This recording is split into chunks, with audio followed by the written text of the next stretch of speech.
Welcome back to KMX TV News Update. I'm Craig Winston with all the news you'll need in 10 minutes. We continue our coverage with some news from the online fashion search that Fashion Superstars magazine conducted last week.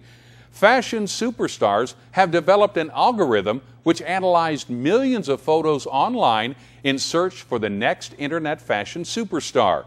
Last week, the search was finalized with the winner announced. Fashion Superstars magazine would like to congratulate Jose for being the Internet Fashion Superstar of the Year.